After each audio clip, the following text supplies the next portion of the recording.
Ahora sí que sí. Entonces, bienvenidas y bienvenido, Justin, a nuestra tercera clase de la fase 5.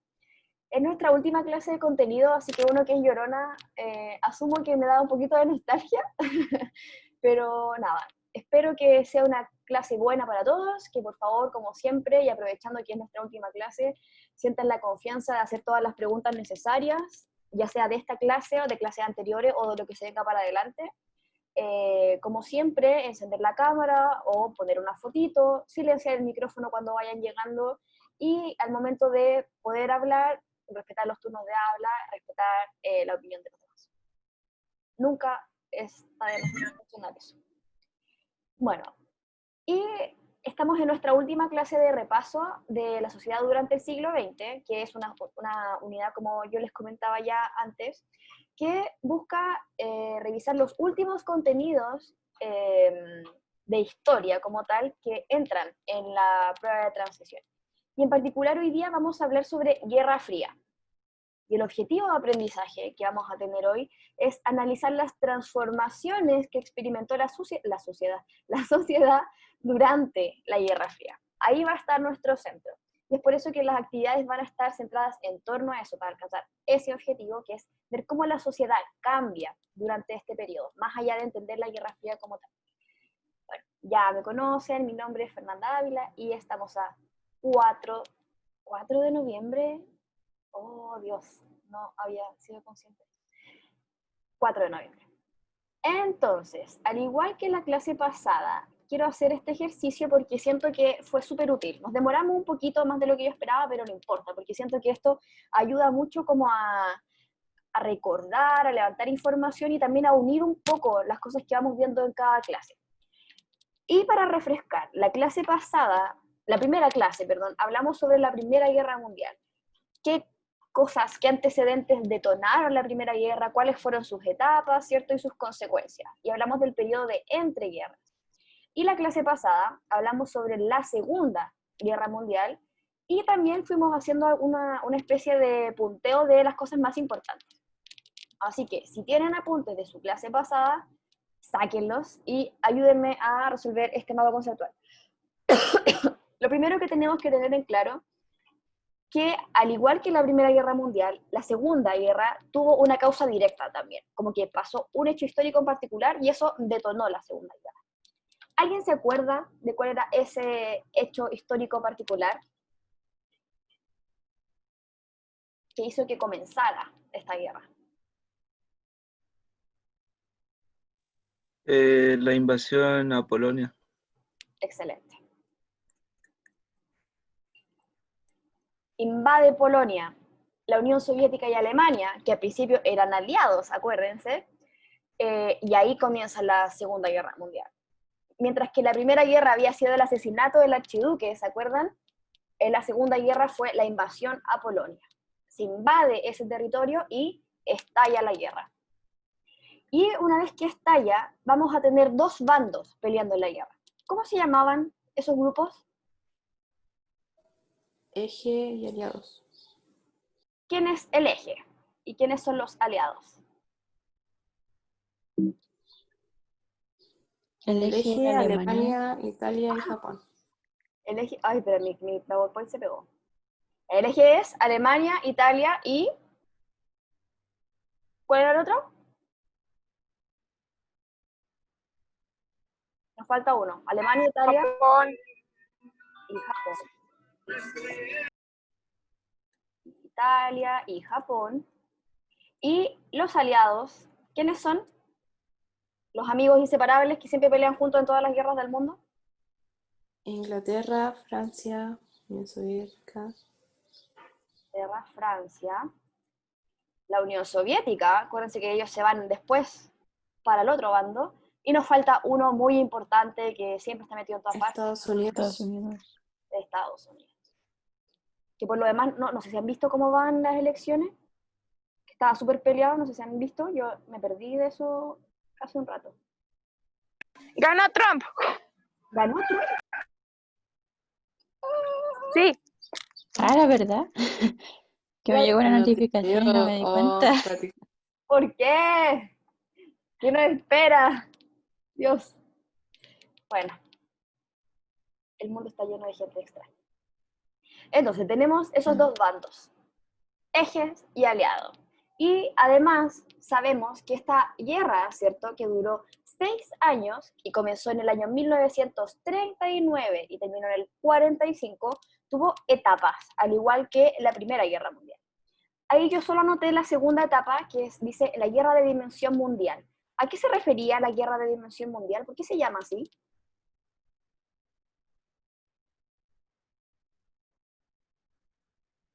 Jessica, ¿te acuerdas? ¿Por qué se llamaba guerra de Eh, dimensión mundial? Era cuando el mundo se dividía así como quiénes estaban con Estados Unidos y quiénes estaban con los alemanes. Ya, eso también es un punto de por qué es dimensión mundial, pero falta otra cosa también importante, de por qué tiene este característica de que es mundial ahora. ¿Por qué ahora es mundial? ¿Alguien se acuerda? Porque la guerra ya no sucedía exclusivamente en Europa, sino que se empezó a expandir a lo que era Latinoamérica, principalmente Estados Unidos. Y la guerra era principalmente en las capitales de los países, en las ciudades. Exacto. Y porque además ya, por ejemplo, tal como dice la Isi, empezamos a pelear ahora en América, involucró Japón, estamos en Asia, o sea, ya no es una guerra europea, es una guerra de mundo, por eso es dimensión mundial. Pero antes de eso tuvimos una primera etapa. ¿Cómo se le llama a esa primera etapa de la guerra? Guerra relámpago. ¿Por qué guerra relámpago, Cata? ¿Por qué relámpago?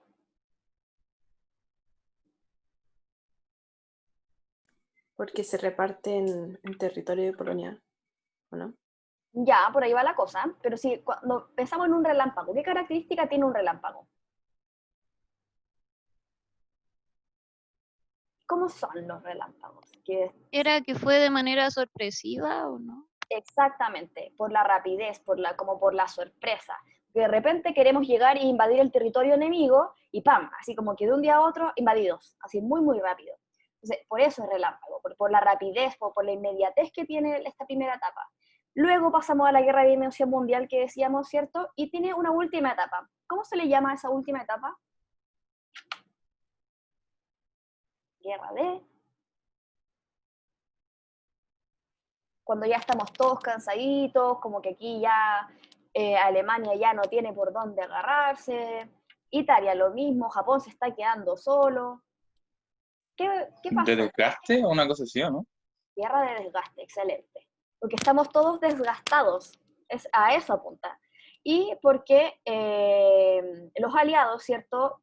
Tenían... No hay problema. Es porque los aliados tenían mucho más poder en ese sentido y el eje ya estaba así ya destruido. Entonces, en la guerra de desgaste es cuando finalmente el eje pierde la guerra, para que vayamos entendiendo más o menos. Y dentro de las consecuencias, que también es muy importante, y lo pongo separado porque en PSU suele aparecer como con esa trampita, te preguntan así, bueno, prueba de transición, te preguntan así como una consecuencia social de la guerra, así como puntualmente social. O sea, de repente te pueden decir, por ejemplo, la repartición de Alemania, y eso es una consecuencia, pero no es social. Entonces ahí hay que tener ojo, como con la instrucción de la pregunta. Pero en este caso, preguntamos consecuencias territoriales y sociales. Dentro de las territoriales yo puse una, que es la descolonización. ¿Se acuerdan de qué se trata la descolonización?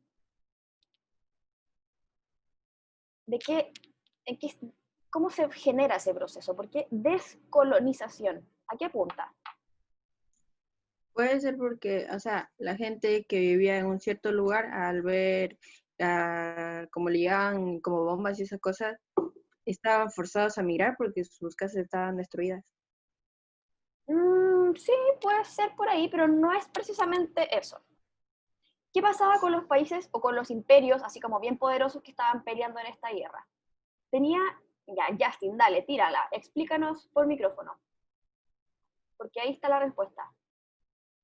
Ya, al ser esto, por ejemplo, Alemania era un imperio, tenía colonias en donde como que se tomó como una ilustración de nosotros, o sea, es como similar a nuestra independización, como que tiene problemas el imperio que nos está dominando, entonces como que aprovechamos el momento para la independización, por decirlo así. Exactamente. O sea, mientras Alemania, Francia, Inglaterra estaban peleando la Segunda Guerra Mundial, las colonias que tenían repartidas por el mundo dijeron, esta es la mía, no me están poniendo ojo en este momento, entonces me independizo. Las colonias, por eso la palabra descolonización, se vuelven independientes y pasan a ser países independientes. Y es por eso que África hasta ahora sigue siendo un país tan retrasado económicamente, porque solían ser colonias. O sea, tienen muy poco antecedente de industria, como que todavía no han logrado como afiatarse bien económicamente, pero porque solían ser colonias. Ahí va el tema de la descolonización. Súper bien. ¿Qué otra consecuencia territorial? Delante la dije, pero espero que haya pasado piola. Territorial. ¿Qué pasó con el territorio luego de la Segunda Guerra? Algo súper importante que tiene mucha relación con lo que vamos a ver ahora en la clase. Piensen, territorio. Algún territorio que se transformó después de la Segunda Guerra Mundial. Si me dicen, esa que estoy pensando, yo me doy por lista. Algún territorio que se haya modificado después de la Segunda Guerra Mundial, que haya cambiado su composición. ¿Se acuerdan?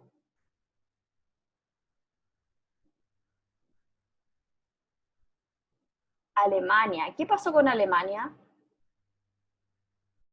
El muro, ya, pero puntualmente, ¿qué pasó con Alemania luego de la Segunda Guerra?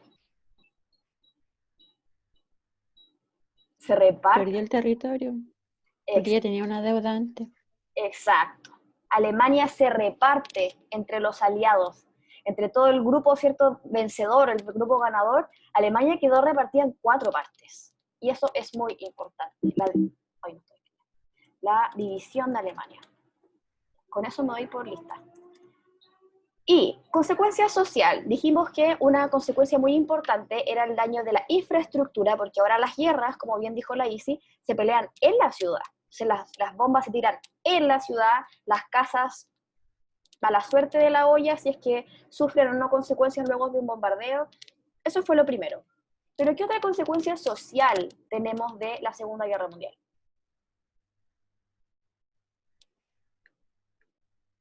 El holocausto judío, perfecto. ¿De qué se trata el holocausto, Jessica?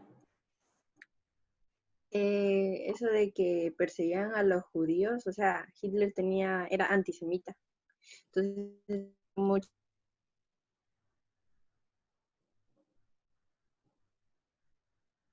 ¿Yo escucho mal a la Jessica o yo tengo mal el internet?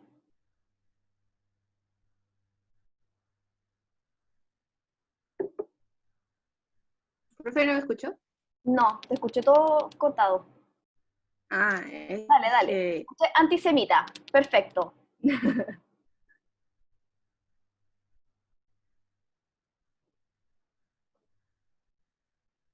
No, creo que se nos cae la Jessica. Pero bueno, dio en el clavo con la palabra. El antisemitismo era antijudío, ¿cierto? Porque él creía en la idea de la raza aria, de la raza pura y toda la cosa. Entonces, finalmente, todas estas personas que estuvieran haciendo como el mal a la patria, en este sentido eran los judíos, tenían que ser eliminados. Y por eso es que existe el holocausto, ¿cierto? Esta muerte de millones y millones de personas en campos de concentración que eran espacios hechos para eliminar personas. Entonces, es una cosa bien terrible. Otra consecuencia social, y terminamos esa parte. Tenemos el holocausto judío, tenemos daños infraestructurales. ¿Qué otra consecuencia social podríamos tener? ¿Trauma por la guerra? ¿Cómo?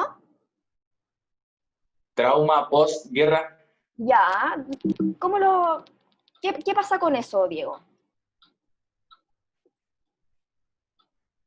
¿A qué se refiere puntualmente? Como que la gente después de haber participado en la guerra queda un poco mal de la cabeza, después de tanto sufrimiento, violencia, explosión y todo eso, como que quedan en estado de alerta. Entonces toda la gente queda como un poco asustada. Exacto, súper bien. Y yo creo que eso es para todos los países, o sea, pensando, por ejemplo, Japón que le tiran una bomba nuclear, ¿cierto? Pero también para Alemania, Italia y todos los demás países que perdieron o ganaron, pero queda ahí una herida latente. Por eso es que también la generación que viene luego de esta guerra es una generación bien especial, porque tiene papás muy aprensivos, por decirlo así, porque vivieron la guerra. Entonces hay un tema psicológico ahí también muy importante. Súper bien. Y por último, todos estos cambios de tu Alemania, la descolonización, el holocausto, los traumas, los daños infraestructurales, ¿cómo se llama esta nueva etapa que comienza? Que fue con lo que terminamos en la clase pasada. Esta nueva etapa que comienza una vez que termina la Segunda Guerra. ¿Se acuerdan?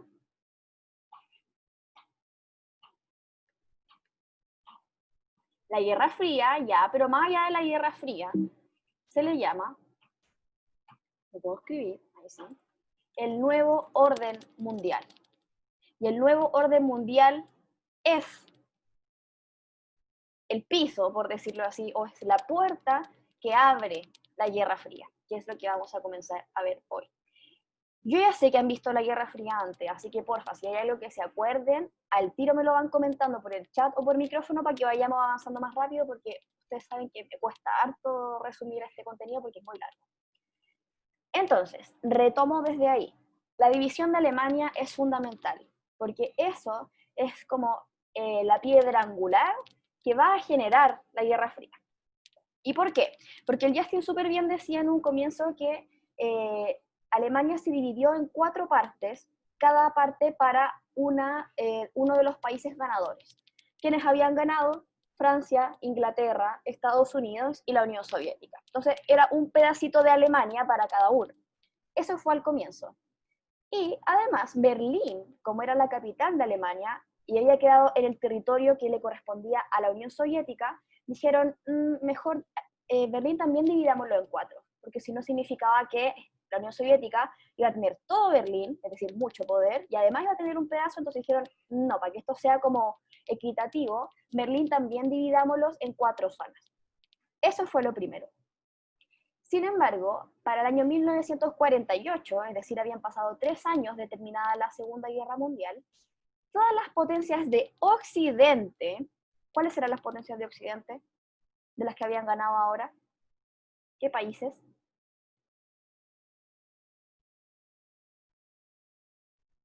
Piensen.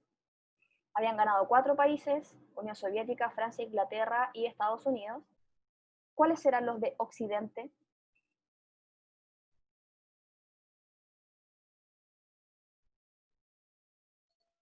¿Alguien se le ocurre? ¿China? No, pues no. De esos 4 que tenemos ahí, tenemos Inglaterra, Francia, Estados Unidos y la Unión Soviética. ¿Cuál de esos 4 o cuáles de esos 4 se consideran potencias de Occidente? ¿Les suena eso de Occidente y Oriente? Porque también se usa harto como para dividir el mundo.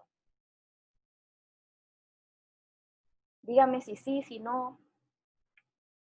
Estados Unidos es de Oriente solamente, ¿o no? No me acuerdo. Si lo pensamos así como Oriente y Occidente, podríamos decir que desde Europa hacia la izquierda del mapa es Occidente.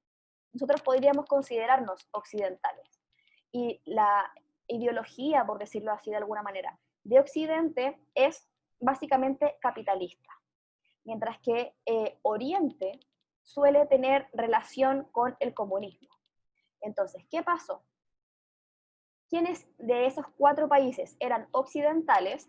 Eran Francia, Inglaterra y Estados Unidos. Esos 3 países, quiero decir 4, eran potencias de Occidente, mientras que la potencia de Oriente que había presente aquí era la Unión Soviética. Entonces, obviamente ahí había como una enemistad, así como que ya ganamos todos, pero tú quédate ahí nomás. Unión Soviética, como que igual había una separación muy grande porque ideológicamente eran muy distintas. La Unión Soviética era comunista, ya a los países de Occidente no les gustaba el comunismo, al contrario. Entonces, no había afinidad, por decirlo de alguna manera. Y es por eso que el año 1948 los países de Occidente, es decir, Estados Unidos, Francia e Inglaterra, dijeron, mejor unamos todos nuestros territorios, nuestros pedacitos, en un gran territorio. Y así Alemania iba a quedar dividida solamente en dos, en una zona de Occidente y en una zona para Oriente. ¿Vamos entendiendo? Póngame una manito, díganme sí, ahí para ir sabiendo. Profe, Dígame. una pregunta es que a mí siempre me ha confundido eso de Alemania y Rusia. ¿Rusia está metido con la Unión Soviética? Rusia en este momento es la Unión Soviética. Ay, eso me confunde. Alemania y Rusia. No, en este momento, o sea, durante el siglo XIX, Rusia era un imperio, y por eso era el imperio ruso. Pero como ahora, durante este periodo, hubo una revolución comunista, Rusia ya no existe como imperio, sino que como una unidad de muchos países socialistas. Por eso se llama la URSS, o Unión Soviética, porque hay muchos países que conforman esta gran nación.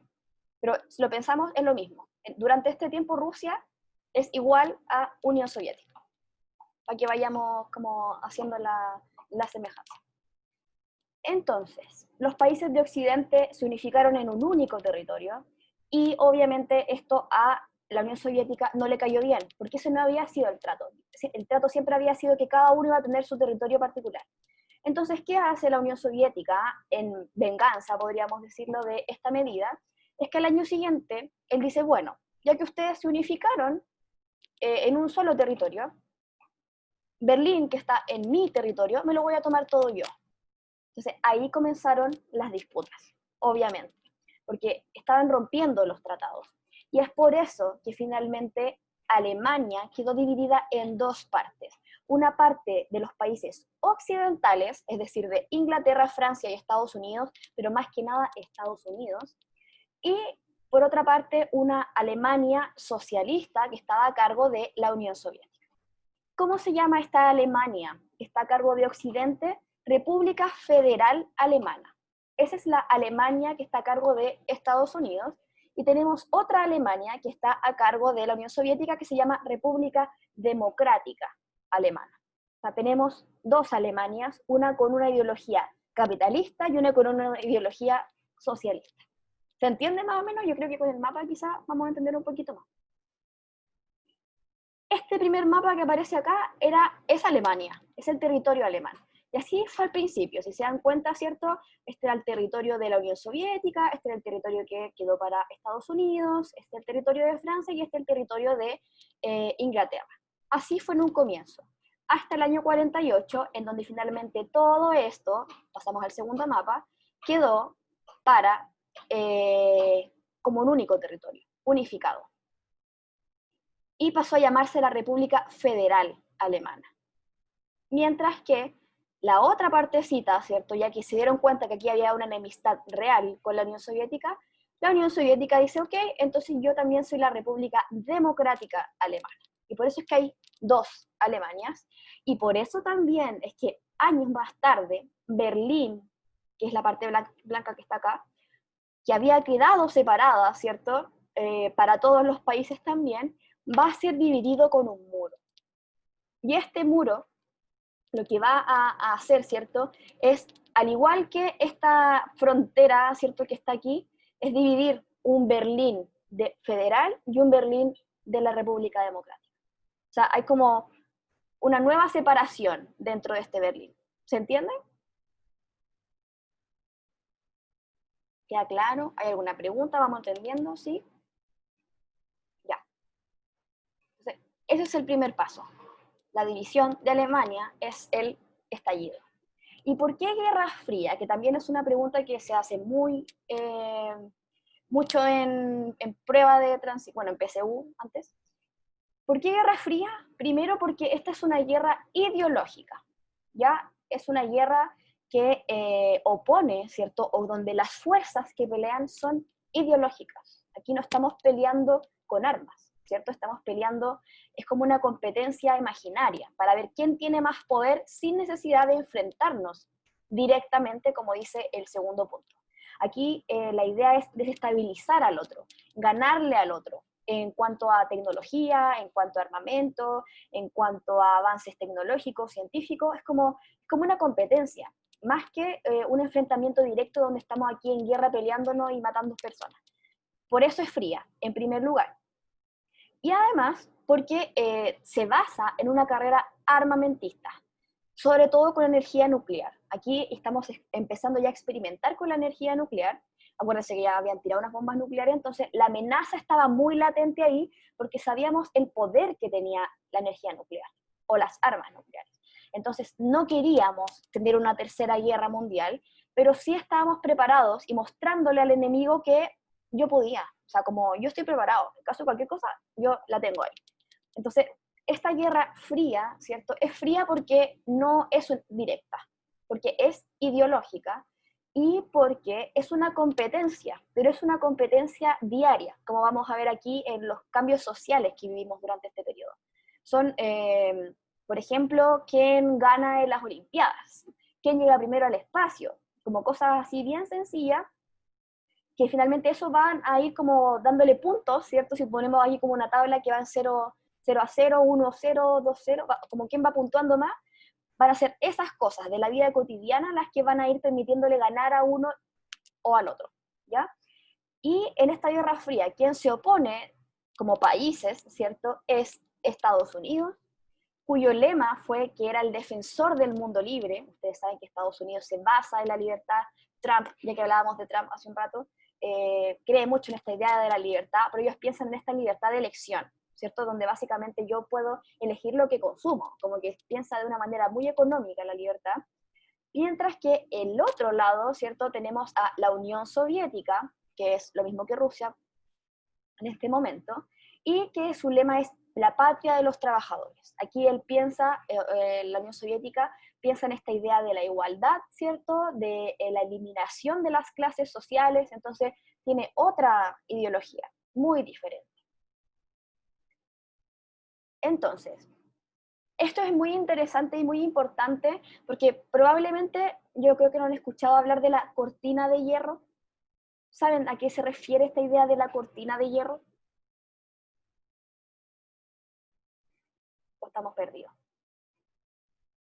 ¿O qué se imaginan quizás si hablamos de la cortina de hierro?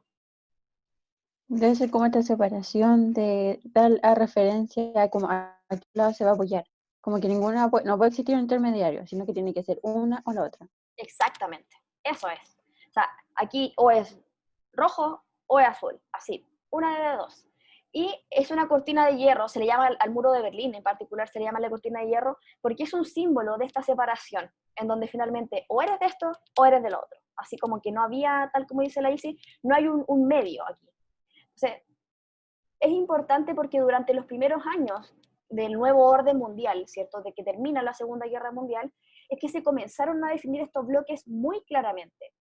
Por ejemplo, el bloque oriental, es decir, la Unión Soviética, que está representado por un oso, siempre la Unión Soviética o Rusia se representa con un oso, como esta idea como de poder, así como medio salvaje. De hecho, Putin lo pone en una imagen que sale como andando en oso, así como para mostrar el poder de Putin y de Rusia. ¿Cómo era Rusia o la Unión Soviética en ese momento? Políticamente era centralizada. ¿Qué quiere decir eso? Que no eligen un presidente, sino que hay un partido político único, que en este caso es el socialista, y el presidente o el secretario perdón, de este partido político es, entre comillas, quien lidera el país. Sí. Esa es la primera diferencia. Políticamente no hay un presidente como tal, sino que hay un secretario de partido político, porque solamente hay un partido político, y este partido lo que busca es que los trabajadores, o el proletariado, como dice ahí, ellos sean el país, porque acuérdense que ellos buscan la lucha de clases, ellos no quieren que existan gente rica y gente pobre, ellos quieren la igualdad. Entonces la idea de este sistema político es buscar las condiciones más igualitarias para toda la población, ¿ya? Eso es lo primero. En cuanto a economía, ¿qué hace la Unión Soviética? Planifica la economía. ¿Cómo la planifica? Ellos creen primero en la propiedad colectiva, es decir, aquí esta tierra es de todos, lo que se cultiva es de todos, los precios a los que se vende tienen que ser igualitarios para que todos puedan acceder, por ejemplo, pero también es el Estado el que ve lo que se produce y lo que se comercia dentro del país, ¿ya? Entonces, a diferencia del capitalismo y nuestros supermercados, por ejemplo, es que, por ejemplo, hay café, pero hay una marca de café porque es la marca que produce el país. No tenemos así como Nescafé, Golden, no sé cuántos. No, no hay como marca, sino que es como la marca que se produce en el país. E ideológicamente, la ideología que los caracteriza es el marxismo. Marx, ya habíamos hablado de Marx hace mucho tiempo atrás, pero Marx es el ideólogo, ¿cierto?, del comunismo y el socialismo. Y eso es lo que ellos están buscando. El bloque oriental o la Unión Soviética quiere que dejen de existir las clases sociales en el mundo. Porque estos dos bloques, lo que van a hacer ahora, ya que es una guerra fría, ¿cierto?, que no tiene enfrentamientos, es llegar a la mayor parte del mundo.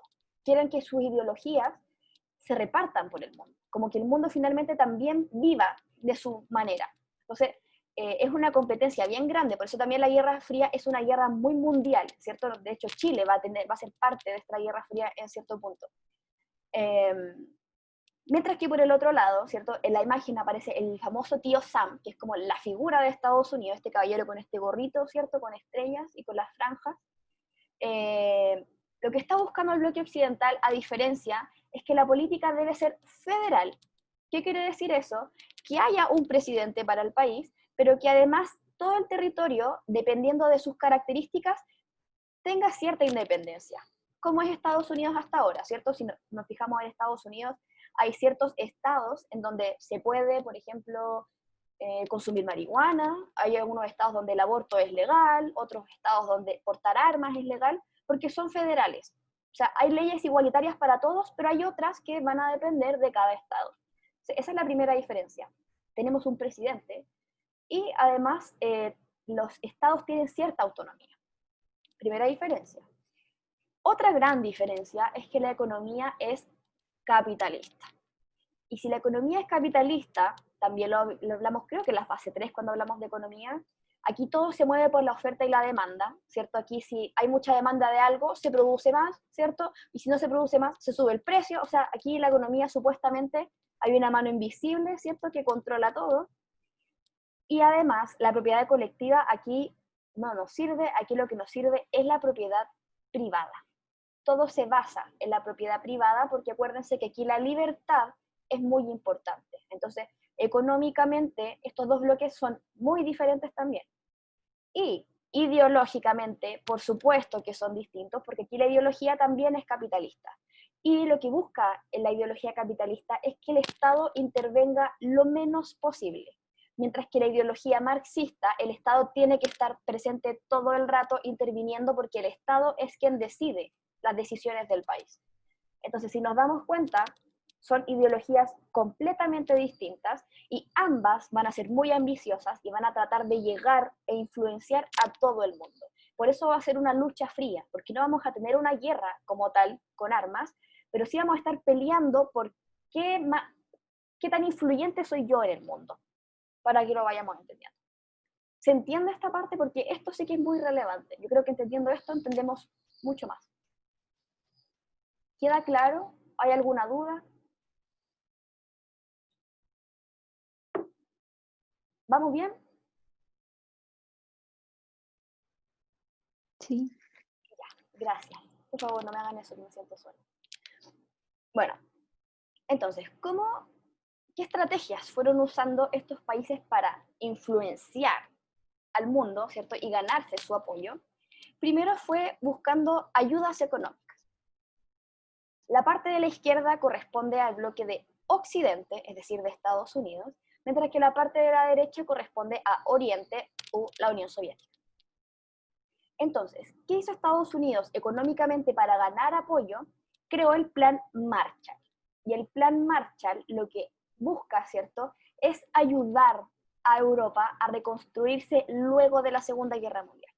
Entonces, imaginémonos, acabamos de terminar una guerra, no tengo de dónde sacar plata, me destruyeron todos los campos, me destruyeron todas las ciudades, y de repente aparece Estados Unidos a decirme, tranquilo, yo te voy a prestar plata, tú devuélvemela en cuotas muy módicas, en el tiempo que tú necesites. Se te dijeron como, Estados Unidos, cuenta conmigo, yo voy contigo en esta Guerra Fría. Sí, esa fue una estrategia. Y buscar el efecto dominó se refiere a que los países de Oriente, ¿cierto? La Unión Soviética, dejara de ganar adeptos en el mundo. Entonces, el plan Marshall lo que busca es eso, ayudar económicamente a Europa para así que Europa apoyara a Estados Unidos durante la Guerra Fría. Mientras que en Oriente, la Unión Soviética creó algo muy similar que se llamó Consejo de Asistencia Económica Mutua, y lo que buscaba era decirle a todos los países comunistas y socialistas del mundo de con ellos exclusivamente crear redes económicas. Es decir, solo vamos a comerciar con países que sean de nuestra misma ideología. Entonces, eso ayudó a que no fuese necesario tener que pedir, ¿cierto?, o comerciar con países que fueran de una ideología diferente. Básicamente todas las necesidades económicas se supieron entre ellos gracias a este Consejo de Asistencia Económica Mutua. Y en segundo lugar, otra forma de lograr influencia en el mundo y ganar más adeptos, ¿cierto?, fue crear alianzas militares. Porque si bien esta guerra era fría, ¿cierto?, en cualquier momento esta cosa se podía calentar y podía irse a una guerra directa. Entonces, para eso, para prevenir, ¿cierto?, siempre era bueno tener aliados preparados en caso de. ¿Qué hizo Estados Unidos? Creó el Tratado del Atlántico Norte, que hasta ahora existe, se llama OTAN, o sí, es la sigla, ¿cierto?, sí le conocemos, en donde básicamente hizo alianzas con países de Occidente, básicamente de Europa. Por ejemplo, ahí aparecen algunos, ¿cierto?, Bélgica, Canadá, Noruega, Italia, Dinamarca, Islandia. O sea, como en caso de, tengo ahí una alianza asegurando que esos países me van a ayudar en caso de que esta cosa se pusiera ya más seria. Y lo mismo hizo la Unión Soviética en el llamado Pacto de Varsovia, en donde hizo lo mismo. Trazó alianzas y asistencia con países solamente comunistas y socialistas, como Albania, Bulgaria, Hungría, Polonia, Checoslovaquia y así una serie de países. Entonces, en caso de que esta cosa se calentara, ambos bandos, ambas ideologías, ¿cierto?, tenían países que los iban a respaldar. Esa era la intención. ¿Y cómo era la Guerra Fría en la vida cotidiana? Yo les mencionaba que esto era básicamente, por eso fría, ¿cierto?, era una carrera. Aquí, quien va ganando más puntos es el que va ganando en esta carrera eterna. Una forma, ¿cierto?, en la que se manifestó esta carrera fue con la amenaza nuclear, porque ambos habían ya experimentado con bombas nucleares. Muchos trabajaban o tenían laboratorios centrados en el uso de la energía nuclear. De hecho, más adelante vamos a ver el tema de Chernobyl, ¿cierto?, que fue una planta nuclear que era para producir energía en la Unión Soviética, pero también ahora Estados Unidos iba con la bomba de hidrógeno, y era otro poder expansivo que tenía una influencia, por decirlo así, mucho mayor. Entonces, la amenaza nuclear ahí siempre estaban como peleando, a ver, ¿quién creaba una bomba nuclear más grande, más poderosa, más efectiva? Esa fue una forma. Otra forma en la que se manifestó esta carrera, ¿cierto?, fue en el espacio. Primero porque durante este tiempo el avance de la ciencia había llegado muy lejos, y por eso la intención era ver quién llegaba primero al espacio. Y quien llegara primero, obviamente, iba a ser como el que fuera puntuando esta carrera. ¿Quién llega primero?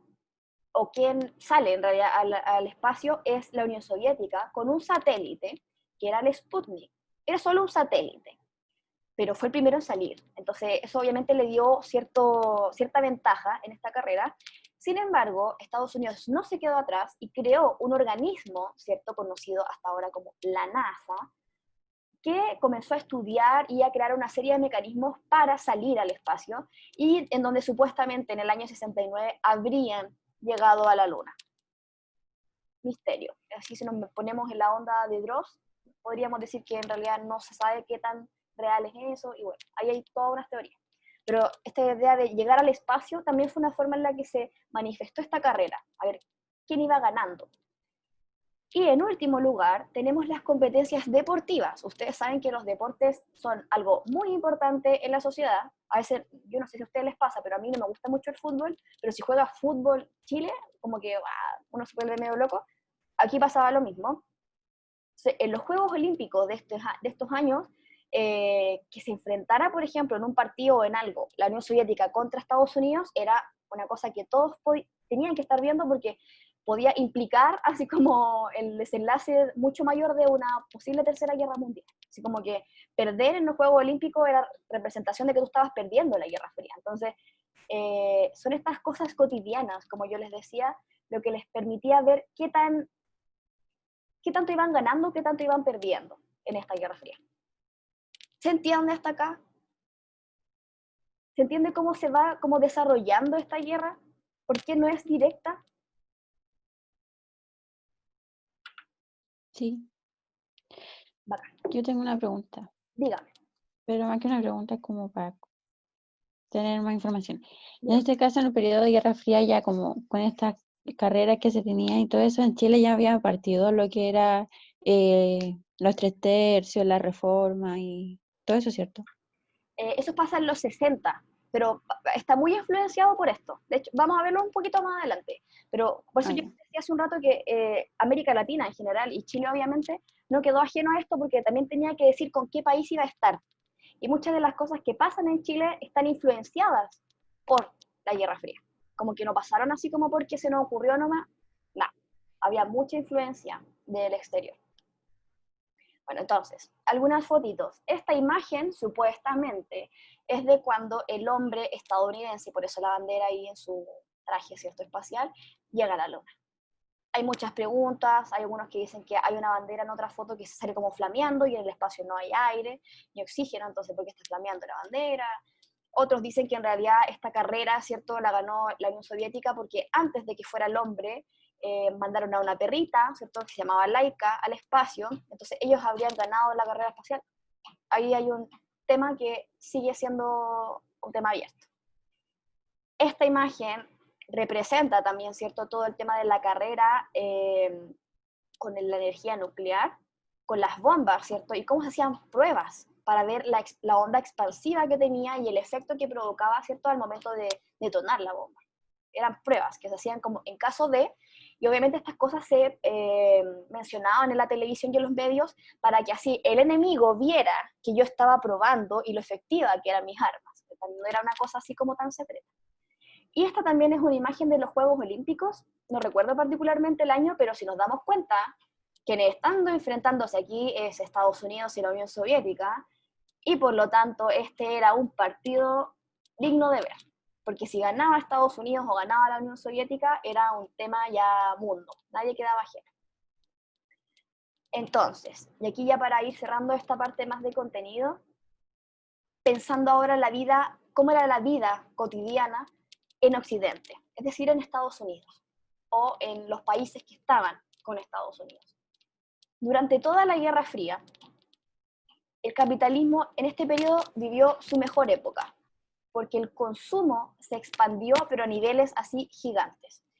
¿Por qué se expandió el consumo? Porque Estados Unidos, ¿cierto?, que es uno de los bandos que pelea en esta guerra, está tratando de llegar a la mayor cantidad de países posibles, de ganar la mayor cantidad de adeptos en la guerra, y eso le permite establecer redes comerciales con muchos países nuevos, o potenciar lazos con países que ya tenían actividad económica.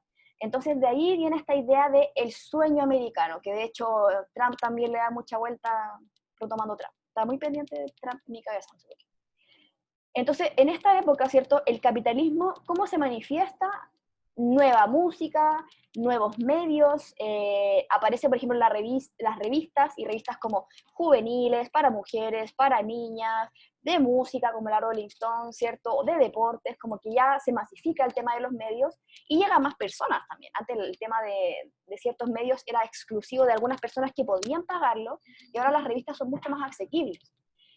Tenemos también que durante este tiempo en Occidente la juventud fue muy relevante porque fueron ellos los que se encargaron de levantar ciertos movimientos sociales. Movimientos como el feminismo, ¿cierto? Que va a tener una segunda ola muy importante en Estados Unidos, y van a hacer este feminismo porque nace la píldora, la idea de las pastillas anticonceptivas. Y eso obviamente le da a la mujer libertad, porque al final ella finalmente decide cuándo, cómo reproducirse, cuándo reproducirse, si no quiere reproducirse, como que al final le da cierta independencia sobre su cuerpo. Fue súper importante.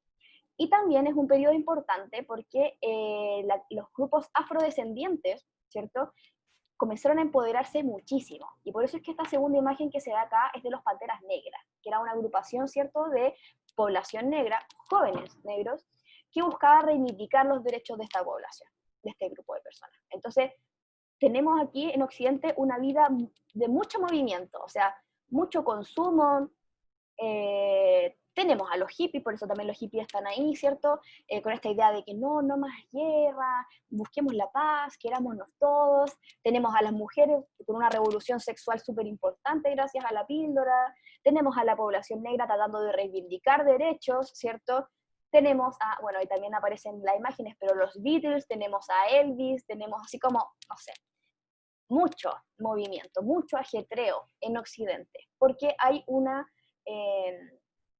como una masificación de las cosas, y todos pueden acceder a esto, y eso es lo bueno, entre comillas, de la vida en Occidente durante la Guerra Fría. Obviamente, en Occidente, o Estados Unidos en particular, va a influenciar en distintas partes del mundo, como vamos a ver ahora, a través de conflictos más violentos, ¿ya? La dictadura de Chile es un ejemplo, para que vayamos como haciendo el nexo. ¿Y cómo era la vida en Oriente? Es decir, en la Unión Soviética, muy diferente.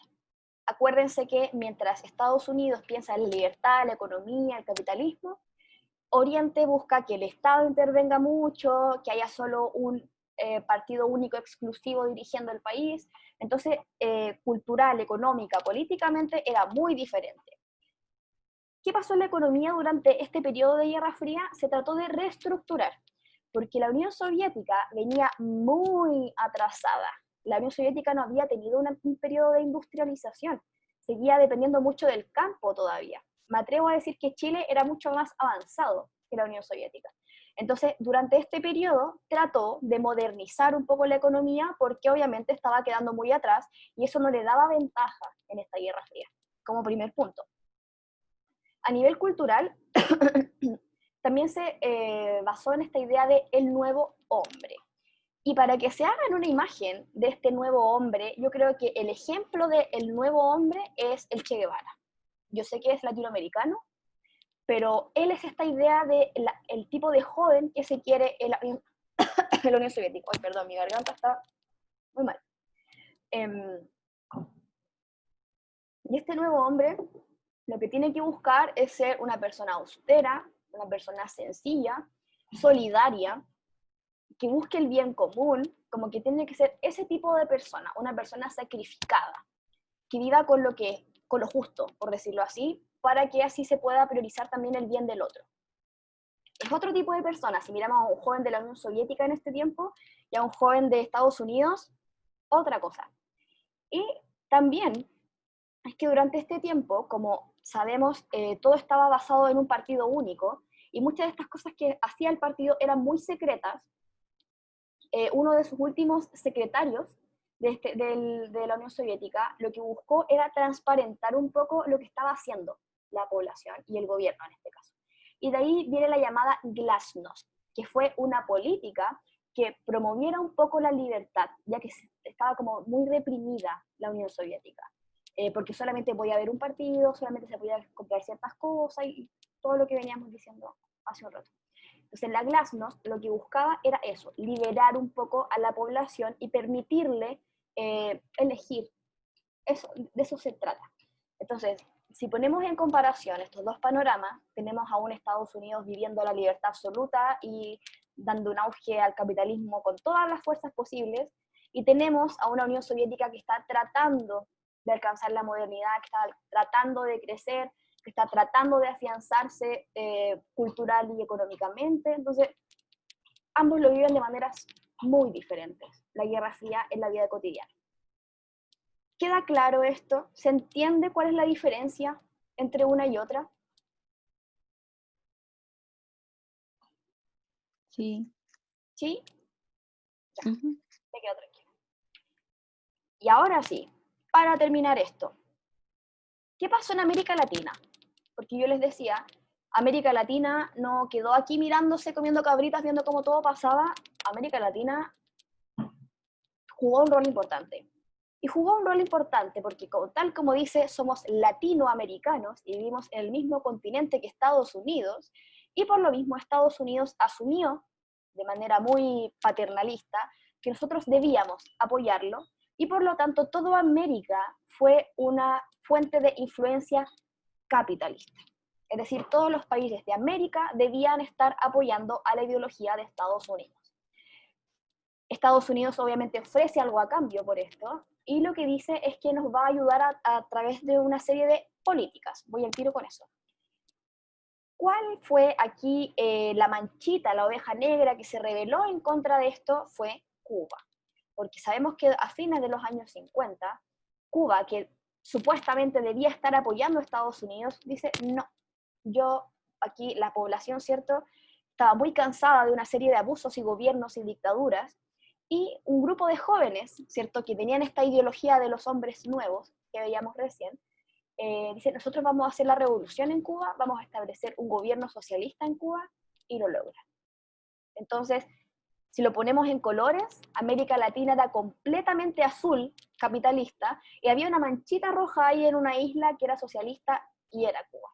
Entonces Cuba fue como un problema para Estados Unidos, obviamente, porque esto significaba que no tenía todo controlado, y eso a Estados Unidos no le gustaba, y obviamente la Unión Soviética aprovecha esta situación de tener a Cuba ahí, y es que le pide a Cuba instalar misiles, importante, instalar misiles en la isla que estaban dirigidos a Estados Unidos, así en caso de que esta guerra se pusiera caliente, los misiles estaban apuntados a Estados Unidos desde la isla y podían bombardear a Estados Unidos. Entonces, como les decía, aquí era toda una cosa de carrera, de preparación ante un posible conflicto real, y a la Unión Soviética aprovecha esto, ¿cierto?, de Cuba, y se hace muy amigo de Cuba, obviamente, se apoyan para tener como más poder contra Estados Unidos en ese sentido. ¿Y cuáles van a ser las políticas que Estados Unidos va a implementar en América Latina para ayudarnos, entre comillas? Primero, la llamada Alianza para el Progreso. ¿Se acuerdan de qué era la Alianza para el Progreso? ¿Les suena o nada? Era la idea que Estados Unidos plantea, o sea, como que le da a los países latinoamericanos para que no se transformaran como en Cuba, como que no siguieran como la idea de Cuba. Y ahí entran muchas cosas como ayuda militar, económica, reforma, entre otras cosas. Exacto, y supuestamente, y más lo que hace es como promover el desarrollo económico. O sea, un ejemplo súper claro es que Estados Unidos va a ayudar a Chile y a toda América Latina a hacer las reformas agrarias. No sé si se acuerdan de la reforma agraria, pero en Chile hubo varias reformas agrarias que se implementaron y todas estuvieron influenciadas por Estados Unidos. Porque supuestamente lo que quiere es permitirnos el desarrollo, porque es muy bueno. Otra cosa que hace Estados Unidos es establecer la doctrina de seguridad nacional. ¿A qué se refiere eso? Que como supuestamente toda América, excluyendo a Cuba, estaba con Estados Unidos y con el capitalismo, instauró una ideología en donde supuestamente había una enfermedad, un enemigo, que no podía llegar a nuestro territorio y que en el caso de que llegara a nuestro territorio había que exterminar. Y ese enemigo o esa enfermedad era el comunismo. Entonces, cuando yo le decía a los de la dictadura, ¿por qué fue tan horrible que justamente en el año 70 asumiera Salvador Allende la presidencia en Chile? Porque era socialista y más encima lo habían elegido democráticamente la población chilena. Entonces, ¿qué significaba eso para Estados Unidos, ¿cierto? Y para toda la gente que era capitalista, que el enemigo había logrado entrar. Y eso era un problema. Entonces, ¿qué pasa cuando el enemigo entra a casa? Hay que eliminarlo, ¿cierto? Y por eso es que ocurre años más tarde la dictadura en Chile, que ahora se sabe de manera oficial, ¿cierto? Gracias a la desclasificación de muchos papeles de la CNI y todo lo demás, que gran parte de la dictadura chilena estuvo financiada por Estados Unidos. Ellos pusieron la plata para que pudiera ocurrir todo como ocurrió. Y otra política norteamericana que permitió controlar también lo que pasaba acá fue la Escuela de las Américas. Y la Escuela de las Américas era una escuela de adoctrinamiento para militares. Y a estos militares se les formaba bajo la idea de la doctrina de seguridad nacional. Es decir, se les formaba diciendo que había un enemigo que podía entrar a nuestro país, que se llamaba comunismo, y que había que proteger al país del comunismo y todo lo demás. Entonces, cuando, vuelvo con el ejemplo, llega Salvador Allende a nuestro país a ser presidente, es que se ve o se refleja como que el enemigo ingresa al país. Y por lo tanto hay que exterminarlo.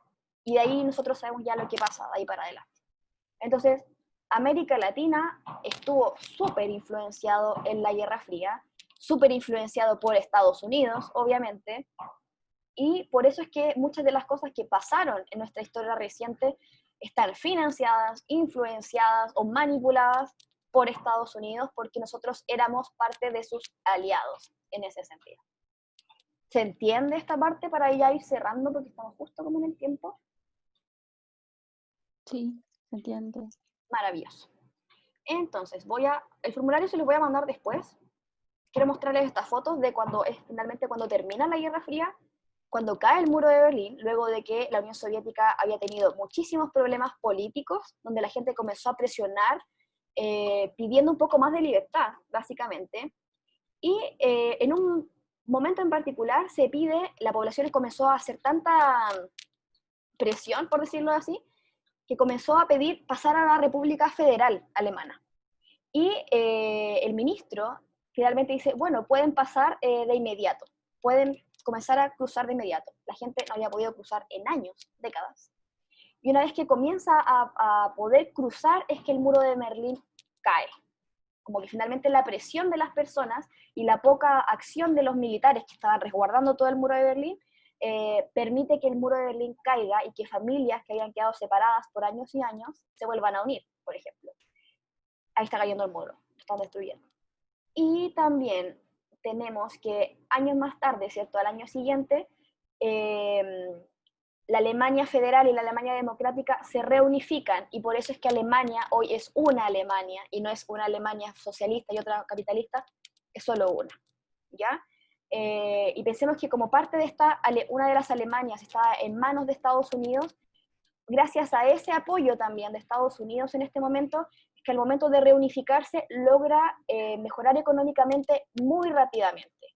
Y es por eso que Alemania hasta hoy es una potencia económica súper importante en Europa, porque se reunifica y al tiro logró como despegar económicamente. No tuvo un periodo como de crisis mala ni nada, sino que como que logró afiatarse súper rápido. Entonces finalmente se considera que el año 90 es cuando la Guerra Fría termina.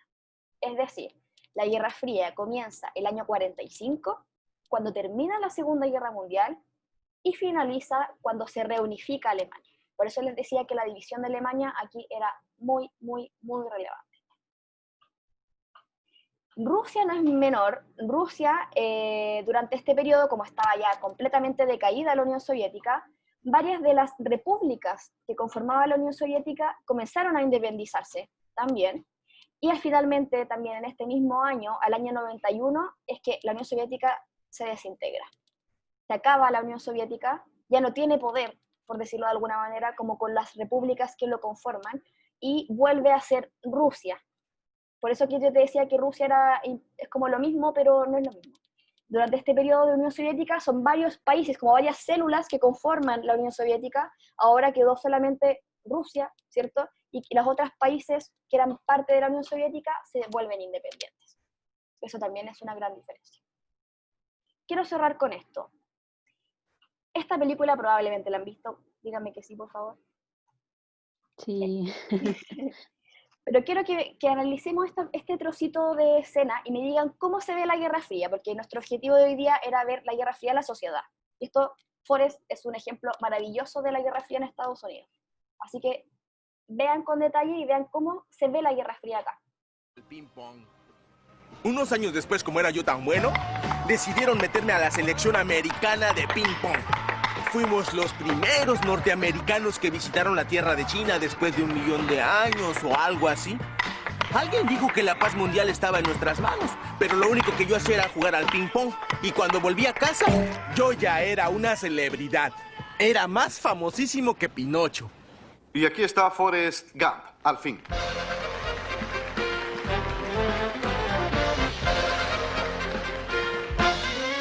Hola, tome asiento. Forrest Gump, John Lennon. Bienvenido a casa. Qué viaje tan increíble. ¿Podría decirnos cómo es China? Bueno, en la tierra de China hay muchas personas que no tienen nada. ¿No tienen posesiones? Y en China jamás van a la iglesia. Ni tampoco religión. Ah. Es difícil de imaginar. Es fácil si lo intentas, Dick. Años después, ese inglés tan simpático iba a casa para ver a su hijo y al estar firmando autógrafos, sin ninguna razón, alguien lo mató. Ya. ¿Qué cosas de la Guerra Fría se ven en esa escena? Acuérdense que habíamos dicho, la Guerra Fría se manifiesta en cosas cotidianas, ¿cierto? En el deporte. Ya, ¿por qué en el deporte? ¿Qué pasó? Porque muestra que juega ping-pong y ahí también hace referencia a que si él ganaba, entraba como la paz al mundo, que por eso tenía que ganar sí o sí. Exacto, y aparte que fue a jugar a China, y China en ese tiempo era comunista. Entonces él representaba al capitalismo, China representaba al comunismo, entonces ese juego de ping-pong era una pelea para ver quién iba puntuando esta Guerra Fría también, que no es menor. ¿Qué otra cosa hay también? ¿Quién representa a John Lennon ahí? En relación con la vida cotidiana en Occidente. ¿Por qué? ¿Quién es John Lennon? ¿Conocen a John Lennon, cierto? No, pero he escuchado de él. Ah, ya, por ahí va la cosa. Sé que era un cantante, si no me equivoco. Cantante y guitarrista. ¿Alguien lo conoce? John Lennon. Es de los Beatles. Es el de los Beatles. Era súper hippie, era súper hippie, entonces John Lennon representa un poco la cultura de Occidente. Era un loco hippie que hablaba de, no sé si conocen una canción muy famosa que se llama Imagine, si no, búsquenla, es como un himno del hippismo, y la hizo John Lennon. Entonces, él también representa eso, como cómo era la sociedad, cómo era la juventud, y cómo era como toda esta onda relajada. Ahí está John Lennon. Y por último, El ping-pong. esta. Veamos aquí, ¿qué pasa? Das dachte ich jedenfalls. Ende Juni 1990 leerten sich die Kaufhallen unseres sozialistischen Vaterlandes. Und aus dem Land hinter der Mauer kam echtes Geld.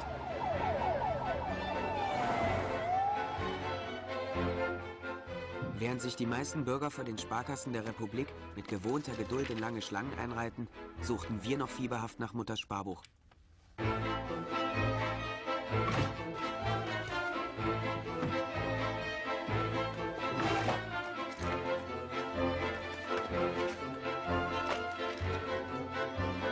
Von allen ersehnt überflutete die D-Mark unsere kleine Menschengemeinschaft.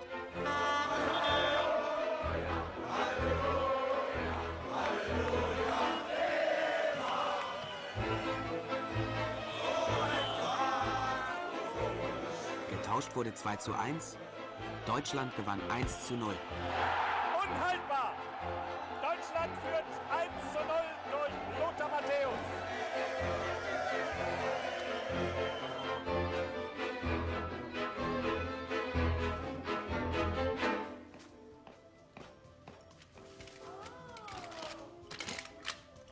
Bockerfix? Haben wir nicht mehr. Filinchen Knecke? Nicht mehr im Angebot. Ein Spreewaldkuchen? Mensch, Junge, wo lebst du denn? Wir haben jetzt die D-Mark. Und da kommst du mir mit Mokafix und Felinchen? Über Nacht hatte sich unsere graue Kaufhalle in ein buntes Warenparadies verwandelt. Und ich wurde als Kunde zum König. Die sind aus Holland. Ya. ¿Qué parte está representando esta escena? ¿A Oriente o a Occidente?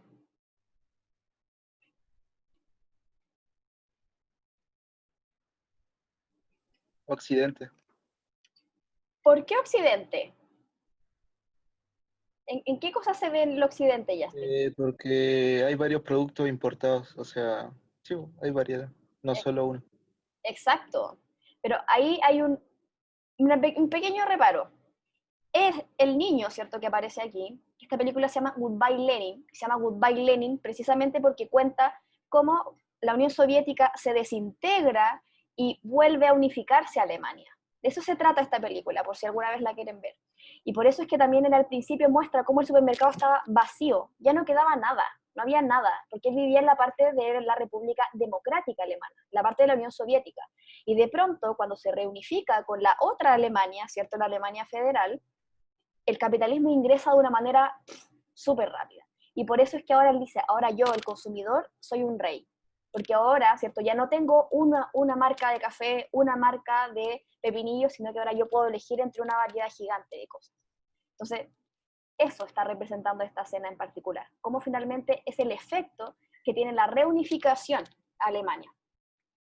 Ya, queridos, no les quiero quitar más tiempo. Sí les quiero dejar esto, porque ustedes saben que tiene puntitos. Háganlo hasta mañana. Yo mañana los voy a revisar. ¿Dónde están? Yo mañana voy a revisar y contar sus puntos. Recuerden que el próximo miércoles es muy, muy relevante que vengan porque vamos a hacer en la clase la consigna de trabajo. Vamos a aprovechar bien el tiempo, así que si hay preguntas durante esta semana, hay algo que quedó pendiente, escríbanme, yo no tengo ningún problema en resolver lo que necesiten. Hagan esta tarea para que tengan puntitos extras y la próxima semana con sus apuntes en la mano los quiero ver para que puedan resolver bien la tarea. Pero no está difícil, se los prometo.